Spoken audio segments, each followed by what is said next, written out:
Paul Ryan's new budget has been released, and it is just a litany of bad ideas. So if we had to sum it up in one headline, I think Huffington Post had it right earlier today when they called it a, quote, war on the poor.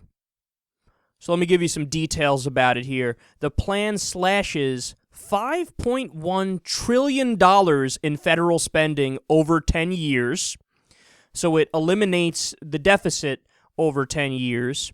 And how do they do that? By, quote, cutting food stamps, health care for the poor and working class, programs like Pell Grants for low-income college students, pensions for federal workers, and turning Medicare into a voucher program. In other words, he goes straight for all of the things that should be off the table. All the things that have a high approval rating and the American people like it. All the things that are overwhelmingly successful and that we need in our civilized society. He's like, yeah, just cut all of those things. Furthermore, he wants to save $2.1 trillion over a decade by killing Obamacare. Now, the hilarious thing is that there isn't $2.1 trillion in savings from eliminating Obamacare. In fact, you don't save any money from eliminating Obamacare. I mean, what does Obamacare do? We've talked about this before. Obamacare, the main provision is the individual mandate. It makes people buy from private health insurance companies. It's a capitalist reform. It's not a big government reform. It doesn't add anything. It doesn't cost anything. This idea that it's like a multi-trillion-dollar thing that we're talking about here, that's absolute nonsense. In fact, according to the Congressional Budget Office, Obamacare saves $127 billion. It cuts that from the deficit. Why? Because we no longer have to, the taxpayers don't have to pick up the slack when somebody who's uninsured goes to the emergency room and they don't have any way of paying for it. It used to be we would have to pay for that. You know, now that more people are going to be covered, that number's going to shrink tremendously, which is why we're saving $127 billion, why it actually cuts the deficit. But who needs facts? When you're dealing with a Republican budget, Paul Ryan's like, yeah, no, fuck it, just say it saves $2.1 trillion, totally make that number up and just run with that.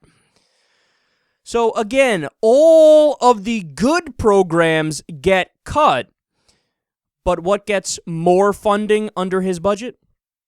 Quote, in fiscal 2016, for example, Ryan's plan would add $43 billion in defense spending and deduct that amount from non-defense budgets. In 2021, it would add $54 billion in military spending and subtract $95 billion from domestic programs. It's so amazing to me that the conservatives managed to get it wrong on every single issue. You know, this is a guy who supposedly praised Ayn Rand not too long ago. You know, it was the big story that broke when he was picked to be the VP from Mitt Romney. And I actually, right now is a time when I actually kind of wished he would listen to Ayn Rand a little more. Because at least Ayn Rand was consistent in her small government belief system. Not only did she want to cut welfare, she also wanted to cut warfare and cut the military budget to the bone. But he's just doing the classic idiot Republican move. Just spend as much money as possible on military, even if we don't need it. Spend more there and just cut everything else. Everything, all the domestic programs, all the social safety net programs. Fuck them, you're on your own. Here's some bootstraps. Pull yourself up by it. And we all know that this guy's a hypocrite, too.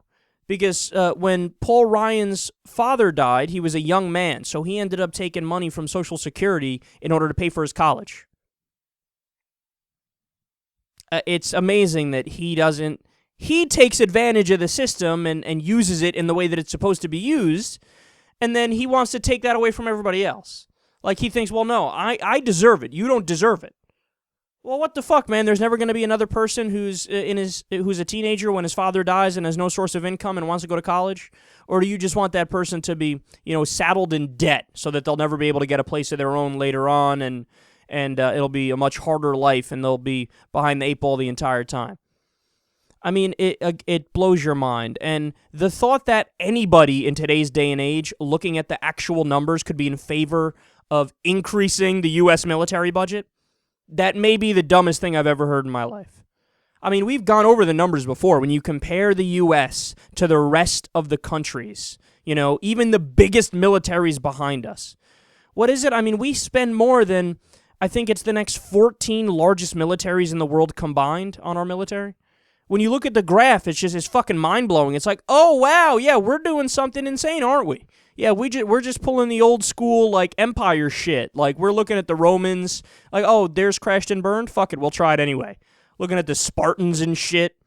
Looking at all the empires throughout history have failed, but naively, whenever you're in one of those empires, a lot of people are like, no, we'll succeed, we'll do it, we'll just keep spending on military until the fucking cows come home and never cut it.